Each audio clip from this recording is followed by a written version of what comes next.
સમાચારોમાં આગળ હવે વાત કરીએ આપણે સુરતની તો સુરતના પાંડેસરા પોલીસે અનડિટેક્ટ જ્વેલર્સના ચોરીનો ભેદ ઉકેલી નાખ્યો છે। તેરેનામ રોડ પર આવેલી લક્ષ્મી જ્વેલર્સની દુકાનમાં થયેલી ઘરફોડ ચોરીમાં સંડોવાયેલા 3 આરોપીઓને ઉત્તર પ્રદેશમાંથી ઝડપી પાડવામાં સફળતા મળી છે। પોલીસે આરોપીઓ પાસેથી રૂપિયા 9.46 લાખના સોનાના દાગીના કબજે કર્યા છે। મુખ્ય આરોપી દીપુ ગુપ્તાએ પોતાના મિત્રો સાથે મળી અને રાત્રિના સમયે દુકાનની છત તોડી ચોરીને અંજામ આપ્યો હતો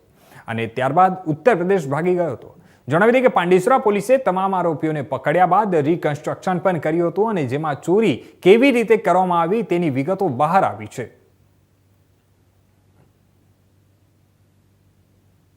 21 તારીખના લેટ રાત અને 22 તારીખની સવારે લગભગ મિડનાઇટ માં પાંડેસરા પોલીસ સ્ટેશનની હદમાં આવેલ એક જ્વેલર્સ શોપ છે તેરેનામ લક્ષ્મી જ્વેલર્સ તેરેનામ રોડ ઉપર લક્ષ્મી જ્વેલર્સ આની દુકાનની છત ઉપરના પતરા અને કરેલ પીઓપી આ સાધન કોઈને સળિયાથી તોડી નાખી અને જ્વેલર્સની દુકાનમાંથી ગહેનોની ચોરી કરેલ હતી અને આની જાણ થતા જ પોલીસ સ્ટેશનના સર્વેલન્સ સ્ક્વોડના લોકો કામગીરીમાં લાગી ગયા અને માહિતી એવી મળી કે આ કોઈ